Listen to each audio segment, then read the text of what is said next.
ACB వలలో survey and records superintendent ఇక APVP ఆధ్వర్యంలో మాదక ద్రవ్యాల వ్యతిరేక ర్యాలీ, బంగారంపై అమెరికా ఇరాన్ వార్ ఎఫెక్ట్, ఇలాంటి అప్డేట్స్ అని న్యూస్ 30 సెకండ్స్ ఫుల్ న్యూస్ లో చూద్దాం. మహబూబ్ నగర్ లో survey and land records department superintendent Venkateswara Reddy red handed గా ఏసీబీకి పట్టుబడ్డారు. భూత్పూర్ మండలం కరివెన గ్రామానికి చెందిన ఓ రైతు తన వ్యవసాయ పొలం వివరాలు సరిగ్గా లేకపోవడంతో సరిచేసుకునేందుకు సర్వే అధికారులకు దరఖాస్తు చేసుకున్నాడు. ఈ క్రమంలో వెంకటేశ్వర రెడ్డి 25,000 రూపాయల లంచం డిమాండ్ చేయడంతో బాధిత రైతు ఏసీబీని ఆశ్రయించారు. పక్కా ప్లాన్ తో రంగంలోకి దిగిన అధికారులు 15,000 రూపాయల లంచం తీసుకుంటుండగా పట్టుకున్నారు. వెంకటేశ్వర రెడ్డి గతంలోనూ ఒకసారి ఏసీబీకి చిక్కాడు. డిమాండ్ చేసినటువంటి 15,000 రూపాయలు తీసుకుంటుండగా రెడ్ హ్యాండెడ్గా పట్టుకోవడం జరిగింది. డబ్బుని రికవర్ చేయడం కూడా జరిగింది.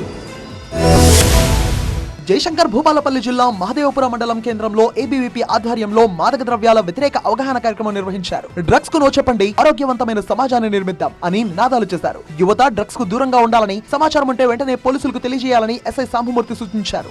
డ్రగ్స్ వల్ల కలిగే ఆరోగ్య సమస్యలను డాక్టర్ హరిణి వివరించారు. ఈ కార్యక్రమంలో ఏబీవీపీ నాయకులు, విద్యార్థులు పాల్గొన్నారు.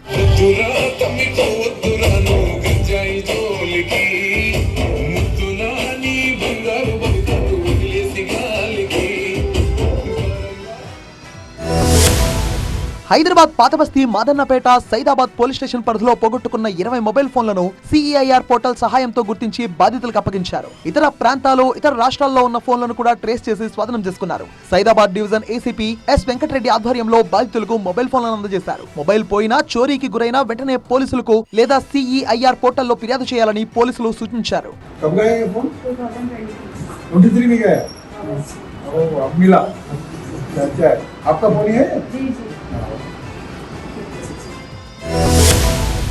రంగారెడ్డి జిల్లా మైలార్దేవపల్లి పోలీస్ స్టేషన్ పరిధిలోని హౌసింగ్ బోర్డ్ కాలనీలో నిల్వ ఉంచిన రేషన్ బియ్యం, గోధుమలను పోలీసులు స్వాధీనం చేసుకున్నారు. మీర్ అహ్మద్ అలీ అనే వ్యక్తిని అదుపులోకి తీసుకుని పోలీసులు విచారించారు. కాలనీలో ప్రజల నుంచి తక్కువ ధరకు రేషన్ బియ్యం, గోధుమలు కొనుగోలు చేసి నిందితుడు అధిక ధరలకు విక్రయిస్తున్నట్టుగా పోలీసులు తేల్చారు. మొత్తం 4 క్వింటాళ్ల పీడీఎస్ బియ్యం, 4 క్వింటాళ్ల గోధుమలు స్వాధీనం చేసుకుని కేసు నమోదు చేశారు. అక్రమ రేషన్ ధాన్యాల కొనుగోలు, విక్రయాలపై ప్రత్యేక నిఘా కొనసాగుతుందని పోలీసులు స్పష్టం చేశారు.